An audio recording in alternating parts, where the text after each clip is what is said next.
Button दबाएगा, हाथी पे अब की बार देखना तुम। और बहन कुमारी मायावती ने किसानों के लिए जो किया है वो किसी ने नहीं किया है। गन्ना के जो रेट बढ़ाए बहन जी ने, वो सबसे ज़्यादा बहन जी ने बढ़ाने का काम किया था। तो बहन जी जो काम कर सकती हैं वो कोई काम नहीं कर सकता, क्योंकि बहन जी दिल से सोचती हैं, बहन जी देश के अंदर परिवर्तन करना चाहती हैं और आर्थिक मुक्ति लोगों की कराना चाहती हैं। ये लोग धर्म के नाम पर राजनीति करते हैं, जबकि बहुजन समाज पार्टी धर्म के नाम पर नहीं, एक ही मात्र ऐसी पार्टी है बहुजन समाज पार्टी जो धर्म के नाम पर राजनीति नहीं करती है। नहीं, सारी पार्टियां धर्म के नाम पर राजनीति करने का काम करती हैं। ये धर्म के नाम पर देश को चलाओगे क्या है? कानून पर देश को चलाओगे? फिर संविधान क्यों है देश के अंदर?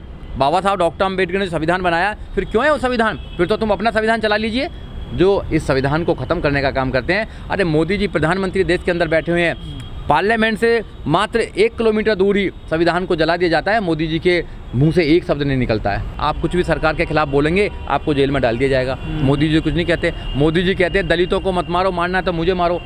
दलितों को डेली मारा जा रहा है, किसी का हाथ काटा जा रहा है, किसी को घोड़ी पर नहीं चढ़ने दिया जाता है। कासगंज के अंदर, अभी राजस्थान के अंदर भी मोदी जी को याद नहीं आती है, बताओ। और 2 बजे उनकी सरकार, उनके प्रिय मुख्यमंत्री योगी जी, वो 2 बजे एक बेटी को मिट्टी का तेल डालकर उसको जला देते हैं, जब तो उन्हें दलितों की याद नहीं आती है। कह रहे सबका साथ सबका विकास, मुसलमानों को चुन चुन कर मारा जा रहा है, उनका एनकाउंटर किया जाता है उत्तर प्रदेश के अंदर, और एक पैर में गोली मारी जाती है। देखो पुलिस लोगों को उठा कर ले जाती है और 2 घंटे में कहती है कि हार्ट अटैक आ गया, मार देती है। आपने देखा आगरे के अंदर। और आज सबसे ज़्यादा झूठ अगर कोई बोलता है तो वो देश के प्रधानमंत्री बोलते हैं। इसलिए देश के किसानों को, देश के नौजवानों को उन पर भरोसा नहीं है, इसलिए वहाँ से उठने का काम नहीं कर रहे हैं। क्योंकि अब अगर उनको वापस लेने थे तो उन्होंने 700 किसानों की जो मृत्यु हुई है वहाँ पर, वो क्यों कराई उन्होंने?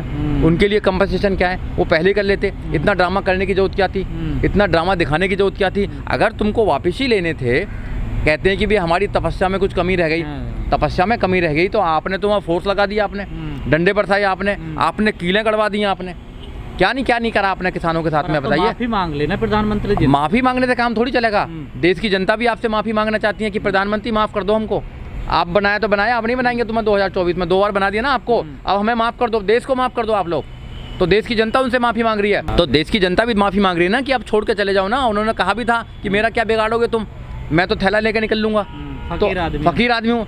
तो ऐसे फकीरों को उनकी जगह दूसरी जगह है। देश की जनता ने मन बना लिया है। 2022 में योगी जी को वो छुट्टी देने वाले हैं, माफ़ी मांगने वाले हैं योगी जी से कि योगी जी हमसे गलती हो गई कि 2017 में आपको चुनकर हम मठ से लेके और आपको हम सीएम की कुर्सी तक ले आए। तो उनसे 2022 में माफ़ी मांगने वाले हैं और 2024 में परमानेंटली पूरा देश के नौजवान, देश के किसान और देश के महिलाएं मोदी जी से माफ़ी मांगने वाले हैं कि मोदी जी आपको 2 बार चुन लिया है, अब हमें गलती नहीं करेंगे आपको चुनकर।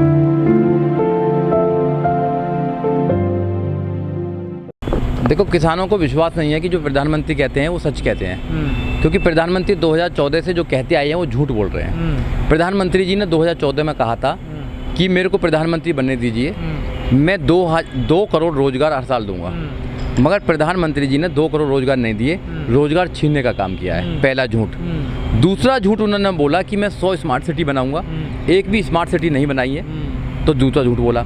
तीसरा बड़ा झूठ उन्होंने देश से बोला कि मैं अगर प्रधानमंत्री बन जाऊंगा तो मैं इस देश को सोने की चिड़िया बना दूंगा, कोई आक्रमण नहीं कर पाएगा। तो पाकिस्तान कितना आक्रमण कर रहा है, कितने हमारे सैनिक बन रहे हैं। चौथा झूठ उन्होंने बोला कि अगर मैं प्रधानमंत्री बन जाऊंगा तो 35 रुपये लीटर तेल हो जाएगा। बोले थे ना, उनके कहें लाला रामदेव भी हैं, वो भी कह रहे थे कि मोदी जी आ जाएंगे तो 35 रुपये लीटर तेल हो जाएगा। आज वो तेल कहाँ 100 से भी ऊपर पहुँच गया। तो मोदी जी बहुत झूठ बोलते हैं, इसलिए किसानों को भरोसा नहीं है मोदी जी पर कि जो कहते हैं वो करते नहीं है। मोदी जी मन की बात अपनी कह देते हैं मगर दूसरे की मन की बात नहीं सुनते हैं। इसलिए छवि थोड़ा ही होती है सर। देखो, छवि बनाई है उन्होंने। अब कोई झूठ बोल के अपनी छवि बनाना चाहता है तो उसमें ना तो मैं कुछ कर सकता हूँ ना आप कुछ कर सकते हैं। उनकी छवि खुद बनाई है। देखो, किसानों की जो मांग हो पहले से ही जो है वही रही है। उन्होंने कहा कि MSP पे गारंटी चाहिए हमको, मगर उन्होंने कहा नहीं। उन्होंने कहा कि जो 700 किसानों की मौत हुई है उस पर हमको कंपनसेशन चाहिए, मगर वो कहने के लिए तैयार नहीं है। जो आपराधिक मुकदमे हुए हैं किसानों के खिलाफ वो वापस होने चाहिए। पर ये MSP अगर देना तो पॉसिबल नहीं है ना सर? क्यों पॉसिबल नहीं है? सब पॉसिबल है, सब कुछ पॉसिबल है। मोदी जी तो मुमकिन है, कहते तो हैं, वादा तो करते हैं, फिर वो वादा वो हर फसल खरीद पाएगी भारत सरकार? क्या ये गलत जुमला है कि मोदी है तो मुमकिन है? जब मोदी है तो मुमकिन है, तो मुमकिन क्यों नहीं है? जो किसान इस देश का अन्न देते हैं, अन्नदाता है, अगर उसके लिए वादा नहीं कर सकते तो किसके लिए करेंगे? ये किसी के लिए है?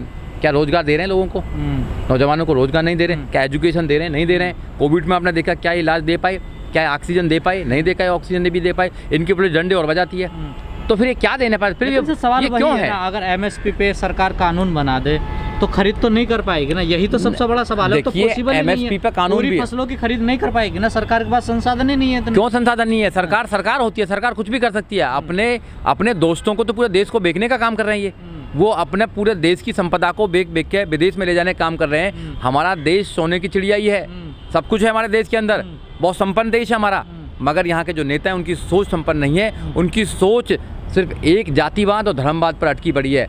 देश के 99% लोग यहाँ परेशान है, सिर्फ 1% लोग परेशान। पवित्र मन चलाए हैं, पवित्र थे हम तो। अब तुम्हारा मन कौन सा? भी हम पवित्र मन से कर रहे थे। देखो तुम्हारा मन को पवित्र है, मैं बताता हूँ। मोदी जी अपने मन की बात कहते हैं, किसी के मन की बात नहीं सुनते हैं। ये ऐसे प्रधानमंत्री हैं, ये ऐसी सरकार है जहाँ पर लोगों को, नौजवानों को जेलों में डाला जाता है। आप कहो फंडामेंटल राइट से आपका कहना, संविधान की जो मूल आत्मा है, संविधान का जो एक प्रकार से दिल है, वो खतरे में है।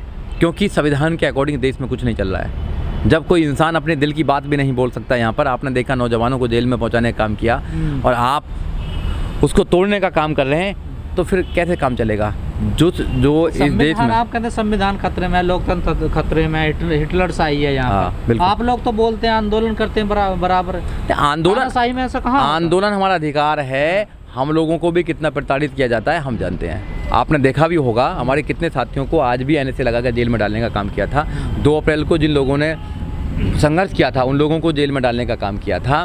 तो मोदी जी तो सिर्फ जो मोदी का मीडिया है वो मोदी जी की बस जय जयकार करता है। ये तो बात वहाँ की वहीं फंसी रहेगी। एमएसपी पे कानून नहीं बनेगा तो किसान नहीं जाएंगे, फिर तो किसान जाएंगे ना। नई सरकार आएगी, नई सरकार आएगी, सब कुछ रास्ते खुल जाएंगे। पुरानी सरकार से तुम मांग ही क्यों रहे हो? क्यों मांगते हो? जलीलों की महफिल में कभी शराफत ना मिलेगी, जलीलों की महफिल में कभी शराफत ना मिलेगी और गैरों से अपनों से मोहब्बत ना मिलेगी। वक्त है सियासी हवाओं का कर लो कब्जा, वक्त है सियासी हवाओं का कर लो कब्जा। क्योंकि भीख मांगने से कभी हुकूमत ना मिलेगी, भीख मांगने से कभी हुकूमत मिलेगी। भीख मांगते रहो कि एमएसपी दे दो, ये दे दो, ये दो। मांग ही क्यों रहे हो? सरकार चेंज करो, अपनी सरकार बनाओ, जो आपके मन की सरकार हो, वो तुम्हें सब कुछ देने काम करेगी। वो तो तुम्हें सड़कों पर नहीं आएगी। हमें मिल जाए कानून तो हमारे कोई दुश्मन थोड़ा ही है। दुश्मन थोड़ी है, दुश्मन नहीं है। अरे 1 साल से सड़कों पर पड़े हो तो दुश्मन नहीं तो कौन है? ऐसा तो कोई भी नहीं करता है। 1 साल से किसान सड़कों पड़े हैं, धूप है, बारिश है, सर्दी है, उनको ये दिखाई नहीं देता। और 700 किसान मर चुके हैं, उनको ये दिखाई नहीं देता क्या होता है। और जब लठ फंसाए थे पुरानी पुलिस ने, जब नहीं दिखाई दिया था, जो मजदूर यहाँ दिल्ली से अपने अपने गांव जा रहे थे, तो मोदी सरकार ने, योगी सरकार ने उन पर लठ बजाने का काम किया था, वो नहीं दिखाई देता है। आज भी किसी भी मजदूर आदमी को, गरीब आदमी को थाने में ले जाते हो, उसका मर्डर करते हो थाने में जाके, वो दिखाई नहीं देता है क्या?